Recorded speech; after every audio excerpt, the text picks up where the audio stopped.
Hello students, कैसे हैं आप सब। आशा करती हूँ आप अच्छे होंगे और अच्छे से अपनी पढ़ाई कर रहे होंगे। मैं मोनिका रावत आपका स्वागत करती हूँ आईसीटी वर्चुअल क्लासरूम देहरादून में।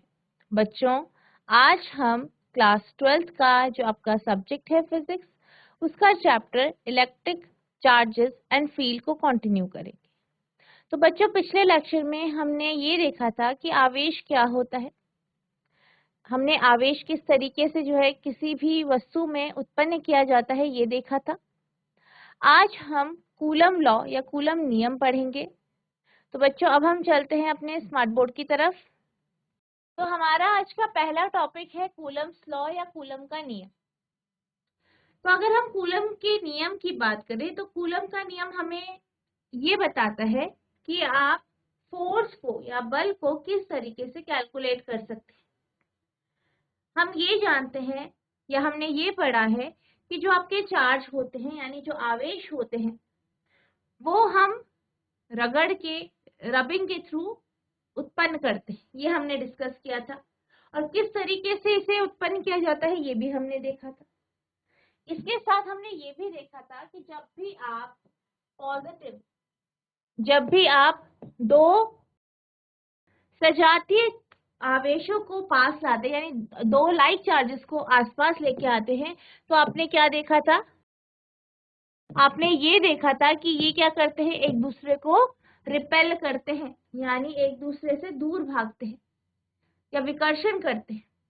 वहीं अगर हम बात करें अनलाइक चार्जेस की यानी विजातीय आवेशों की, जैसे कि आपका एक जो चार्ज है वो पॉजिटिव है और दूसरा नेगेटिव है, अगर हम इन दोनों को पास लेके आते हैं तो हमने क्या देखा था कि ये एक दूसरे को आकर्षित करते हैं यानी अट्रैक्ट करते हैं। यानी हमने ये देखा था कि जो फोर्स है वो इनके बीच में लगता है। अगर सेम चार्जेस है, लाइक चार्जेस हैं, तो रिपल्शन होता है या एक दूसरे से वो दूर भागते हैं, विकर्षण होता है। वहीं अगर हम अनलाइक चार्जेस की बात करें, उन्हें हम आसपास लेके आते हैं तो वो क्या करते हैं, एक दूसरे को अट्रैक्ट करते हैं यानी फोर्स लग रहा है। जब चार्जेस पास में आ रहे हैं तो फोर्स लग रहा है। इस फोर्स को कैलकुलेट करने के लिए हम कूलम के लॉ या कूलम का जो नियम है इसके जरिए हम इस फोर्स को या ये जो बल है उसे हम कैलकुलेट करते हैं। तो अगर हम बात करें कूलम के नियम की तो इसके अकॉर्डिंग या इसके अनुसार जो बल होता है या फोर्स होता है ये समानुपाती होता है या डायरेक्टली प्रोपोर्शनल होता है दोनों आवेशों के, यानी इन दोनों में कितना चार्ज है, चार्ज की जो क्वांटिटी है उसके प्रोडक्ट के, उसके जो गुणज होता है उसके ये क्या होते हैं, समानुपाती होते हैं। वहीं जो बल है दो चार्ज के बीच में, वो बल व्युत्क्रमणानुपाती होता है यानी इनवर्सली प्रोपोर्शनल होता है इन दोनों के बीच की दूरी।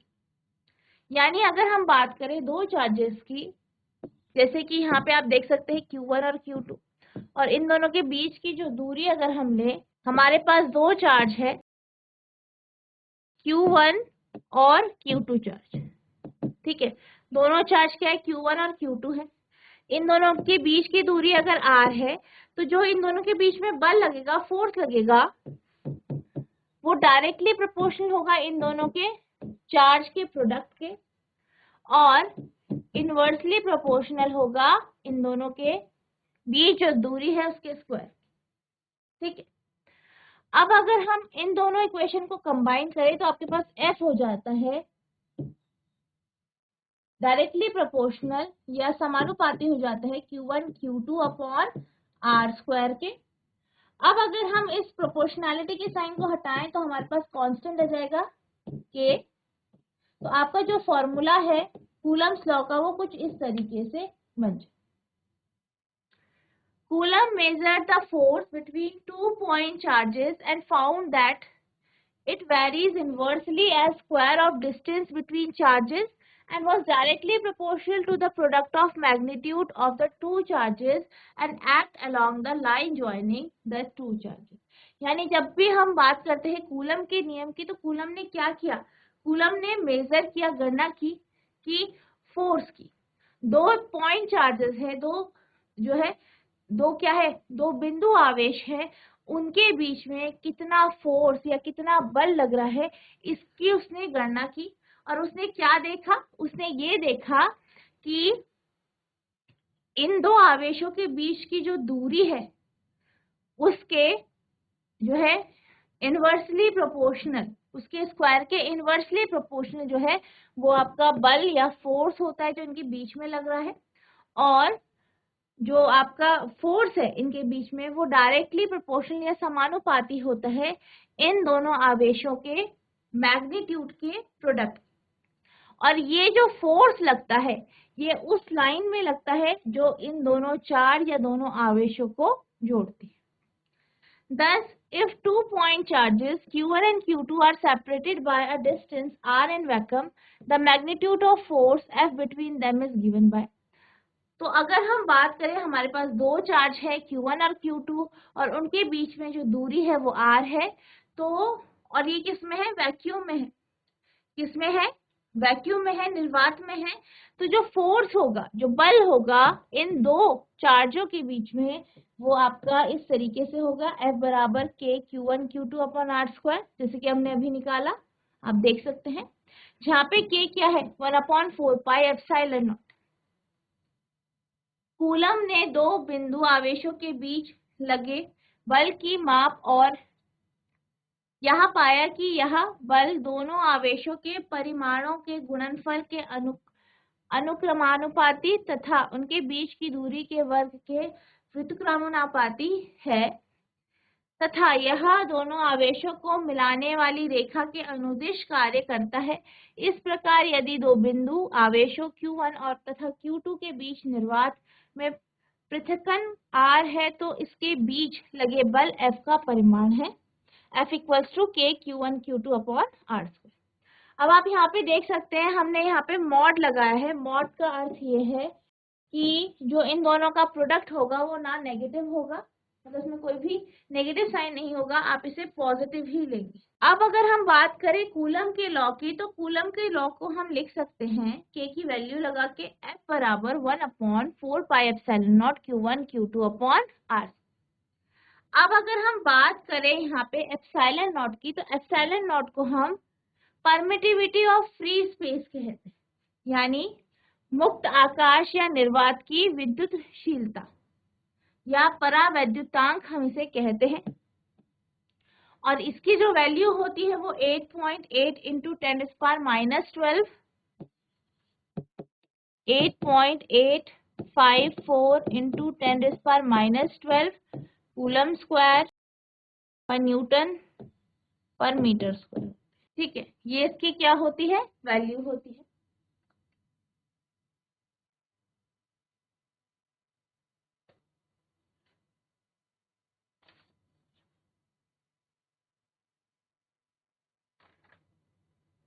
अब अगर हम बात करें इलेक्ट्रिक परमिटिविटी यानी एप्सिलॉन नॉट की जो डायमेंशन है उसकी अगर हम बात करें, तो उसकी जो डायमेंशन होती है वो होती है M-1 L-3 T4A2।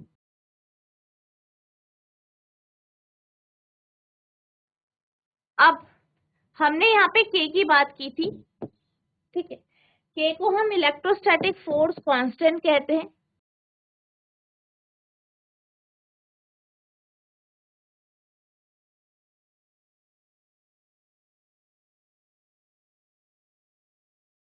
और K की जो वैल्यू होती है वो 9 इंटू 10⁹ न्यूटन मीटर स्क्वायर पर कूलम स्क्वायर होती है।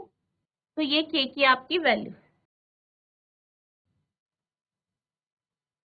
अब हम बात करते हैं coulomb law in vector form, यानी कूलम नियम को सदिश संकेतन। यानी अब हम बात करेंगे कि किस तरीके से आप वेक्टर फॉर्म में कूलम के नियम को लिख। तो आप यहाँ पे फिगर में देख सकते हैं, हमारे पास एक फिगर है, यहाँ पे हमारे पास पॉइंट चार्जेस हैं, बिंदु आवेश है Q1 और Q2।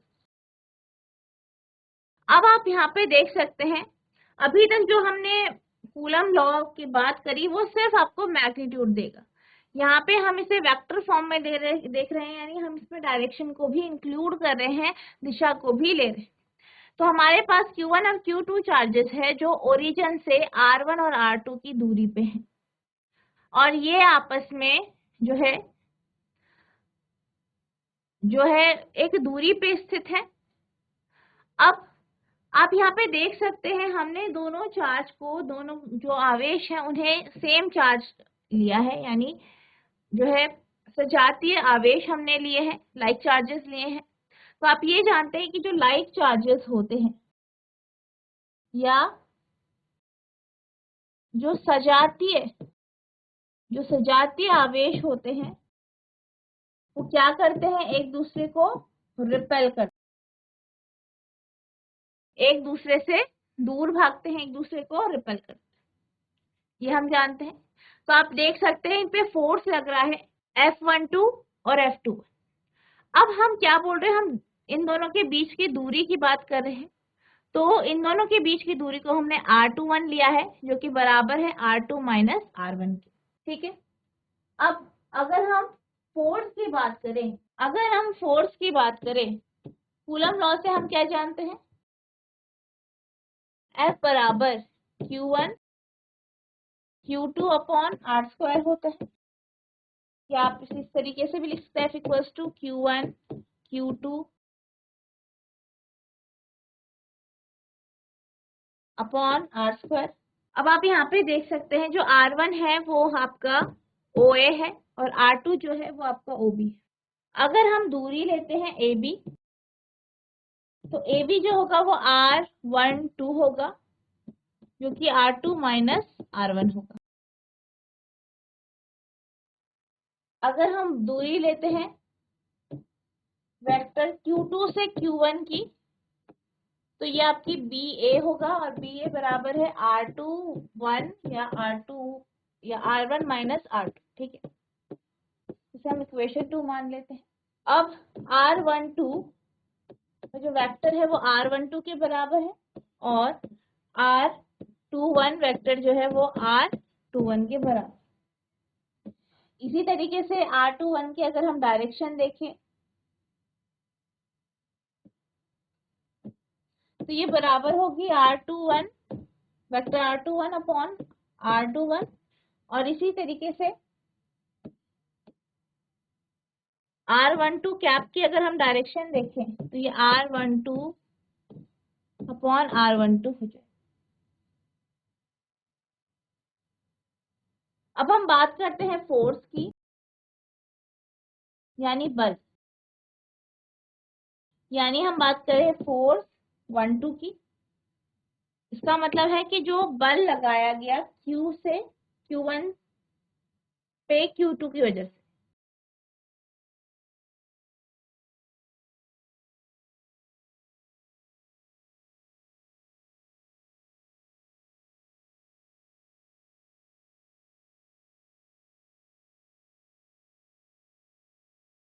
यानी Q1 पर Q2 के द्वारा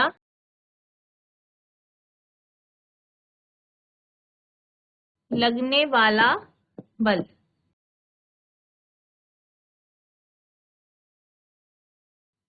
इसी तरीके से F21 जो है वो है force on Q2 due to Q1।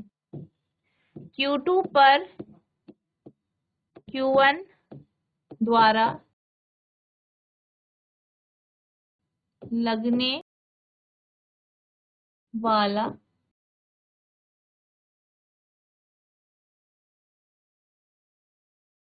इसे हम F12 से रिप्रेजेंट करते हैं। F21 की जो वैल्यू होगी वो हो जाएगी हमारी 1/4 pi epsilon not Q1 Q2 upon AB का स्क्वायर, या F21 को हम लिख सकते हैं वेक्टर F21 बराबर 1/4 pi epsilon not Q1 Q2 upon R12 का स्क्वायर और R12 कैप।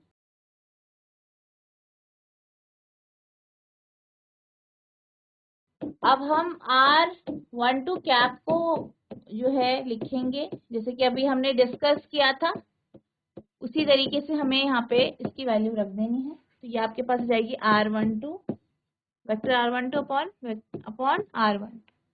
तो यहाँ पे आपका जो डिनोमिनेटर होगा वो आपका 4 pi epsilon not Q1 Q2 R12 का cap upon sorry vector upon R12 का क्यूब। ये आपकी F21 की वैल्यू आई। इसे आप इस तरीके से भी लिख सकते हैं 1/4 pi epsilon not Q1 Q2 R12 जाएगा R2 माइनस R1 का vector upon R2 minus R1 mod का क्यूब।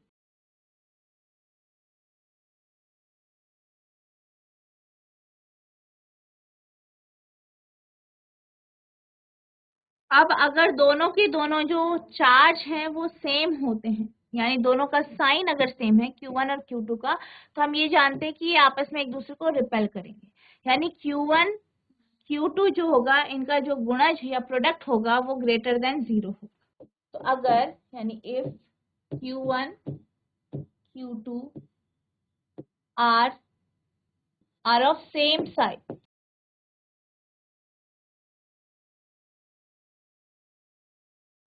अगर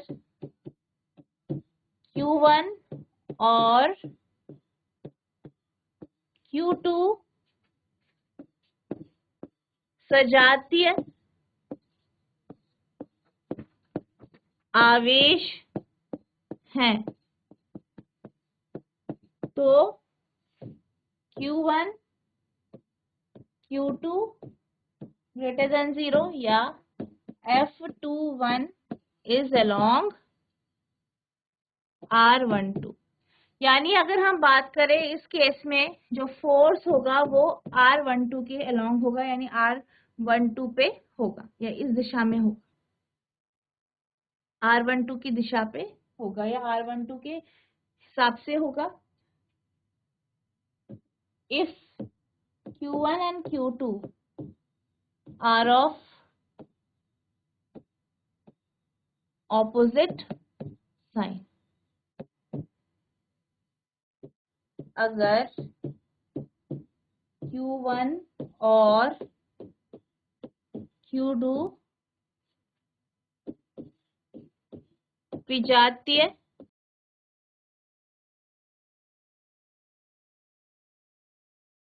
आवेश हैं तो Q1 Q2 लेस देन 0 होगा, यानी दोनों आवेशों का जो गुणनफल होगा वो कम होगा 0 से, और जो आपका F21 है ये होगा आपका -R12 के -R12, यानी कि हम ये कह सकते हैं R2।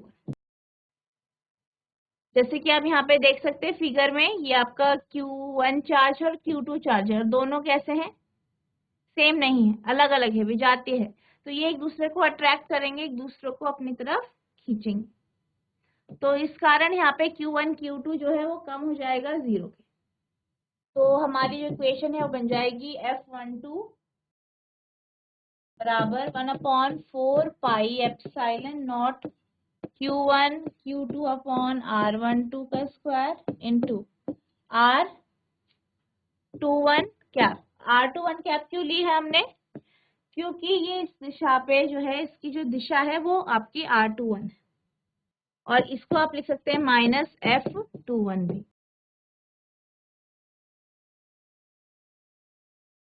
तो ये आपका कूलम लॉ है वेक्टर फॉर्म में।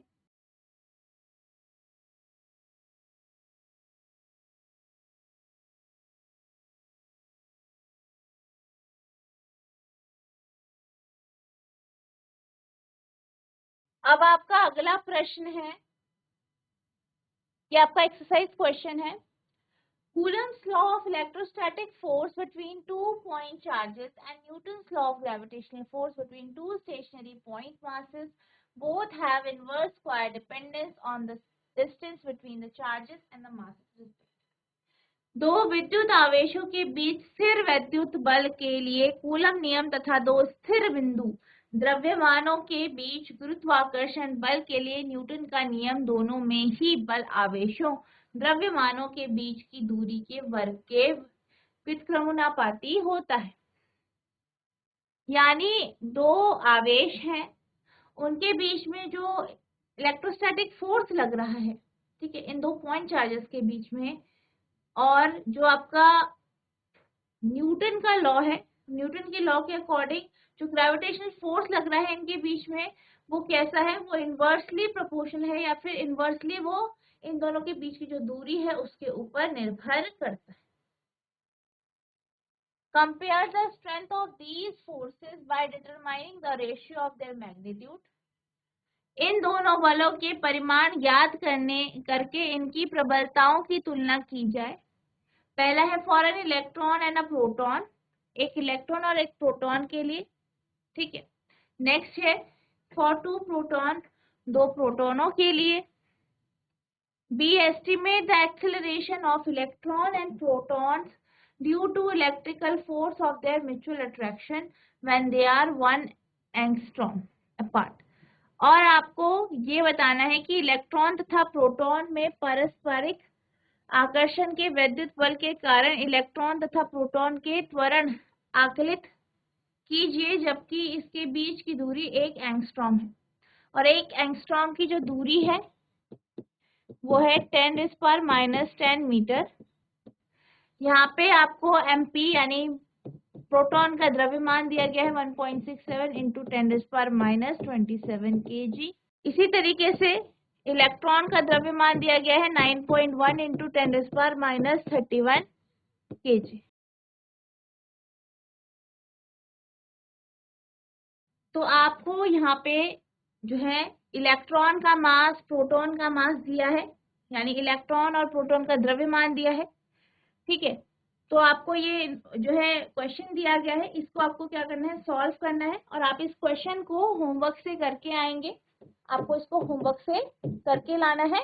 नेक्स्ट लेक्चर में हम इस क्वेश्चन को डिस्कस करेंगे और आपके जो डाउट्स होंगे इस क्वेश्चन में वो हम देखेंगे।